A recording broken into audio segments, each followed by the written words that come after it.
Okay, we in it. Okay, let's get straight to it, baby.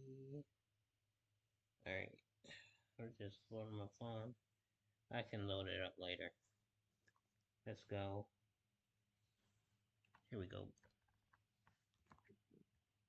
It is sounding like Marvel Games is gearing up to produce a new AAA Avengers title, which will not be connected to the Crystal Dynamics Avengers game, and personally, I think that's the best direction they could choose to go. While I know some people who enjoyed the Crystal Dynamics Avengers game, that was not the broad reception. Most reviews were mixed to negative, the game lost the company $63 million, and it simply didn't have very many people playing it anyway. For Marvel Games to just try something brand new with the IP in the gaming space could lead to a much better result, but they will have to look at the mistakes made during the development of the last Marvel's Avengers game in order to avoid repeating them. Today I want to talk through two ingredients that I think are absolutely essential in making a successful superhero game and why the previous Avengers game failed to utilize them. Before I dive in, I'd love to hear from you guys. Let me know in the comments below what you would like to see in a new AAA Avengers title and what you think led to the first Marvel's Avengers effort not being a success in the gaming space. Also, if you enjoy the video, please consider leaving a like and subscribe for more content like this. Personally, I think there are two things that every great superhero game have in common. The first is a gameplay loop designed around the character. For example, when you're playing Marvel's Spider-Man, you're web swinging around the city, you have flexible aerial-based combat where you can do swing kicks and shoot webs at enemies, and you have stealth takedowns from perches and walls and ceilings. In Batman Arkham Knight, you get to drive the Batmobile around and grapple and glide across the city. You have detective mechanics to solve crime scenes. You have an awesome free-flow combat system and a predator system for stealth encounters. In Marvel's Guardians of the Galaxy, you primarily play as Star-Lord with fun shooting mechanics, but you also get to order the other Guardians to perform attacks. You're upgrading the whole team, so in a way you're playing as the whole team even though the anchor point is Star-Lord.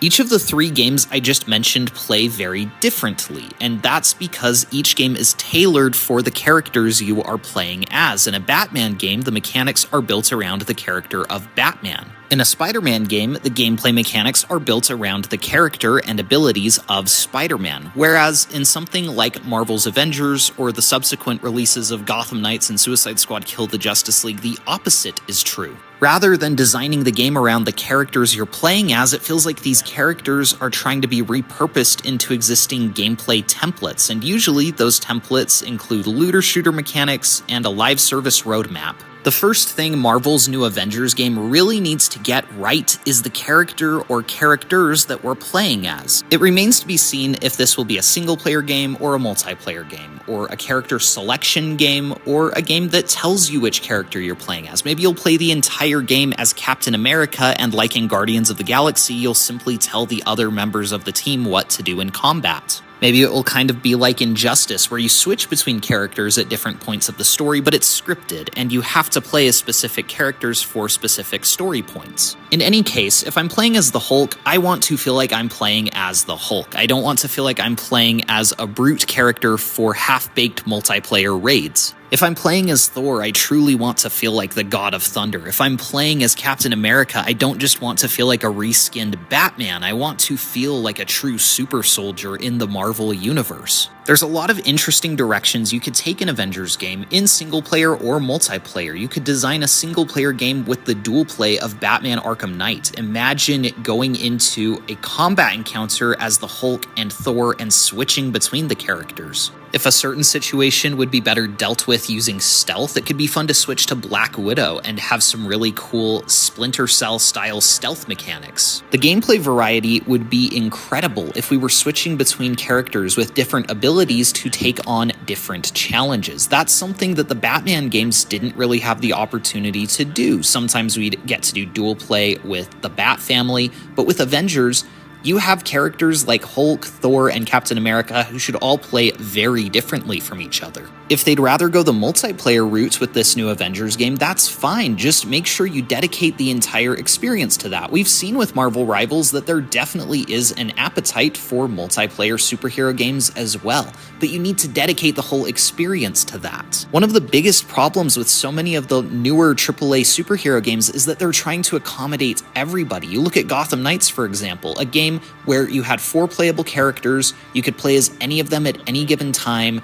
and you could customize them however you want, and as a result, combat had to be watered down, stealth had to be watered down, the story had to be watered down so that no matter who you were playing as, the cutscene made sense contextually. I would have much rather Gotham Knights just been a single-player, story-driven game that did a lot more character development, or a dedicated multiplayer experience that was completely built around exploring Gotham City and taking out bosses with my friends. A lot of these corporate suits are trying to have their cake and eat it too. They want to retain the Arkham or Spider-Man fan base, but they also want to bring in all of the Fortnite and Overwatch players. They want to have this unmitigated multi-billion-dollar success, and instead, when they've shoehorned in live service mechanics and multiplayer looter shooter mechanics, the games have instead flopped and resulted in a huge loss of profit. So with this new Avengers game, there needs to be no confusion of what it is. This should not be a game that gets rebooted 6 times during development. Sometimes it's a single-player game, sometimes it's a multiplayer game, sometimes it's a looter shooter, sometimes it's a melee-driven combat system, sometimes it's a live service game, sometimes it's not. I digress because I recognize I'm just rambling and this is getting a little long-winded, but there needs to be a dedicated intention from the very beginning of pre-production for this Avengers game, and whatever it is, they need to stick to it and make sure to deliver the best possible version of that. So if it's a single-player story-driven game, give us an amazing Avengers story to play through. Really develop these characters and flesh them out. If it's a multiplayer experience, design one of the most fun multiplayer games on the market. Don't just try to emulate other games that have done similar things. Really design a multiplayer experience that is true to the Marvel universe and the characters that we get to play as. Now, the second ingredient that every successful superhero game has, in my opinion, is immersion in the world. I want to feel like I am inhabiting the world that I am playing in.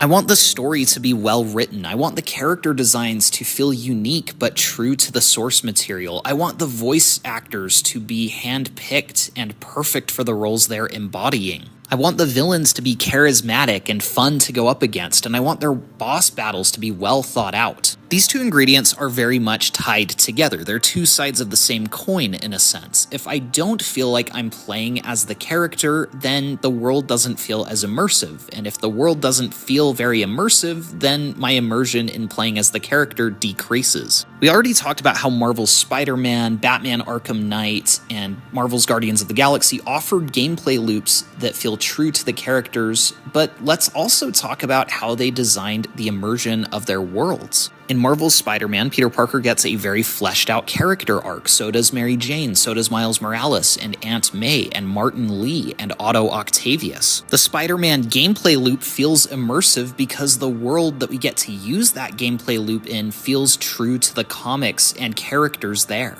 In Batman Arkham Knight, not only do we have a well-realized map of Gotham City to explore, but it's full of villains for us to take down, and often we get to team up with Bat family members to do so. In Guardians of the Galaxy, we get to explore a multitude of planets from the comics. We get to go up against a bunch of different villains and meet characters like Adam Warlock and Mantis along the way. You don't necessarily need an open world to have a good superhero game, as games like Guardians of the Galaxy and the first Lego Batman have proved, but you do want to treat the character to interesting locales from the lore, but a lot of the areas you get to explore in Marvel's Avengers are very odd. Not only is there no open world to explore, but the maps they do give you are just generic laboratories and desolate landscapes. The story is very thin. Kamala Khan is actually fairly well written. Some of her dialogue is admittedly a little bit cringy, but she has a decent character arc, and the relationship between her and her father is fleshed out in a really emotionally compelling way. Sadly, because the game is trying to prioritize live service mechanics over the story, there's not much time to flesh this out, and the other characters barely get character arcs at all. They feel very one-dimensional. The game's main story only features 3 main villains: MODOK, Abomination, and Taskmaster.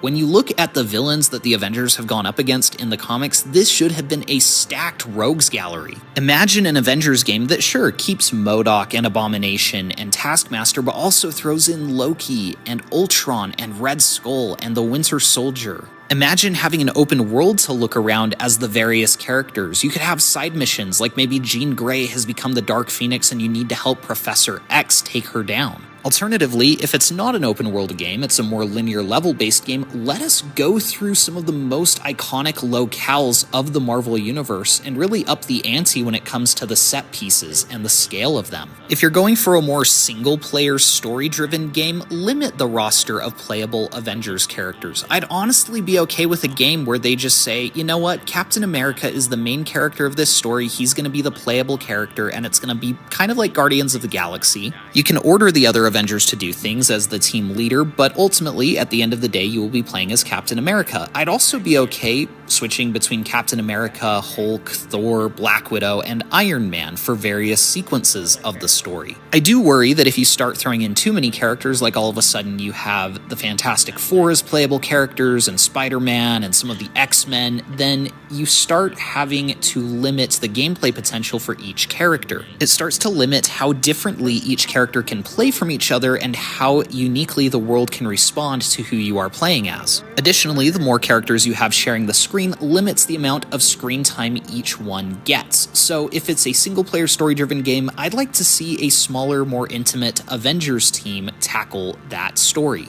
Alternatively, if you're going to go in the multiplayer direction, give us an Infinity War or endgame level threat where I can play through the story with 3 of my friends. It could be like a 4-player game, or you could add a PvP mode and call it Civil War mode or something. In my opinion, the only way that this new AAA Avengers game is going to succeed where the previous effort failed is by looking at that previous game, looking at the moments that worked, the moments that stood out, those story beats and character moments that people really enjoyed, and expanding on that kind of content. It's also going to require looking back at the mistakes and the things that didn't work and either finding a different way to integrate those things or removing them and just focusing on what does work. In any case, from the beginning of pre-production to the end of production, there needs to be a dedicated effort and a singular vision. Whether that's a single-player story-driven game or a multiplayer looter-shooter game, it needs to be built to support that vision. I want to feel like I'm playing as the Avengers, and I want to feel like I am inhabiting the world of the Avengers. This really is true of any IP, superhero or not, whether it's Batman or BioShock, or Spider-Man or Assassin's Creed. Slapping multiplayer and live service mechanics into something doesn't immediately make it a more compelling purchase. In fact, in many instances, it actually detracts from the excitement of exploring that world because we know that the story isn't going to be as much of a focal point, and there probably won't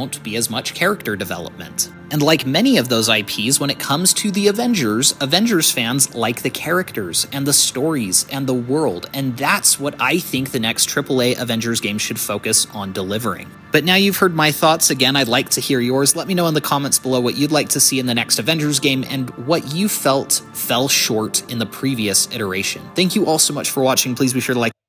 Alright, we're gonna get out of here. Appreciate y'all for watching. I'm gonna go in, I'm gonna check where my video is at and see how many more videos we need. Maybe it's like 2 or 3. Maybe we don't have to do a lot. Anyways, let's get